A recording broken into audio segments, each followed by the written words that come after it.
ನಾವು ನಮ್ಮ ದೇಹ, ಮನಸ್ಸು, ಧನ, ತನು, ಮನ, ಧನ ಇವುಗಳಲ್ಲಿ ನಾನು ವಂಚಕನಾಗಬಾರದು.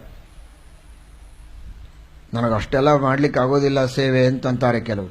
ಚೆನ್ನಾಗಿ ಗುಂಡಿರ್ತಾರೆ, ಬೇಕಾದ ಕೆಲಸ ಮಾಡ್ತಾರೆ, 28 ಆಟಗಳನ್ನು ಆಡ್ತಾರೆ, ಅದರೊಳಗೆಲ್ಲ ಪ್ರೈಸ್ ತಗೊಂಡಿರ್ತಾರೆ, ಅಂಥ ಶಕ್ತಿ ಇದೆ. ದೇವರ ಸೇವೆ, ಗುರುಗಳ ಸೇವೆ ಏನೋ ಮಾಡೋ ಪ್ರಸಂಗ ಇದೆ, ಆ ಸಂದರ್ಭದಲ್ಲಿ ನನಗೆ ಆಗೋದಿಲ್ಲ, ಸ್ವಲ್ಪ ಶ್ರಮವಾಗುತ್ತೆ ಅಂತಂತಾರೆ. ಇದು ತನು ದೈಹಿಕವಾದ ವಂಚನೆ.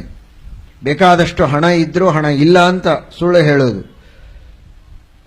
ಏಕಾಗ್ರವಾದ ಮನಸ್ಸಿನಿಂದ ಭಗವಂತನ ಧ್ಯಾನ ಮಾಡುವುದಕ್ಕೆ, ಪರಮಾತ್ಮನ ತತ್ವಗಳನ್ನು ತಿಳಿಯುವುದಕ್ಕೆ ಸಾಧ್ಯ ಇದ್ರೂ ಮನಸ್ಸನ್ನು ಆ ಕಡೆಗೆ ಕೊಡದೇ ಇರುವುದು, ಇದೆಲ್ಲ ನಮ್ಮ ತಪ್ಪು.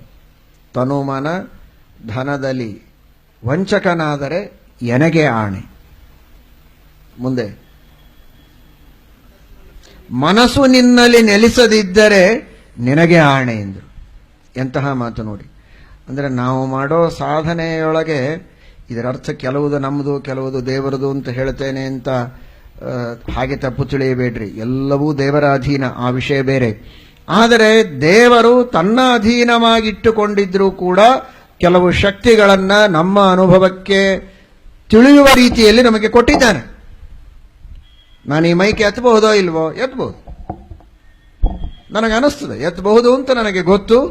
ಎತ್ತಬೇಕು ಅಂತ ನಾನು ಇಚ್ಛೆ ಮಾಡ್ತೇನೆ, ನಾನು ಎತ್ತುತ್ತೇನೆ. ಆ ತಿಳುವಳಿಕೆ ಇದೆ, ತಕ್ಕ ಇಚ್ಛೆ ಬರ್ತದೆ, ಅದಕ್ಕೆ ತಕ್ಕಂತೆ ಪ್ರಯತ್ನ ಮಾಡಿ ನಾನು ಸಕ್ಸೀಡ್ ಆಗ್ತೇನೆ, ನಾನು ಯಶಸ್ವಿ ಆಗ್ತೇನೆ.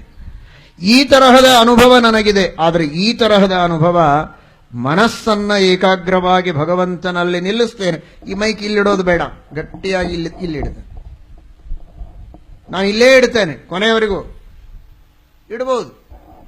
ಆದರೆ ಹಾಗೆ ಎತ್ತಿ ನನ್ನ ಮನಸ್ಸೆಲ್ಲ ಸಂಸಾರಿಕ ವಿಷಯಗಳಲ್ಲಿ ಇದೆಯಲ್ಲ, ಸಂಸಾರಿಕ ವಿಷಯಗಳಲ್ಲಿದ್ದ ಮನಸ್ಸನ್ನು ಹೀಗೆ ಎತ್ತಿ ಭಗವಂತನ ಪಾದದಲ್ಲಿ ಇಟ್ಟು ಬಿಡ್ತೇನೆ, ಆಚೆ ಈಚೆ ಹೋಗದೇ ಇರೋ ಹಾಗೆ ಮಾಡ್ತೇನೆ ಅಂತಂದ್ರೆ ಅದು ನನ್ನ ಶಕ್ತಿ ಅಲ್ಲ.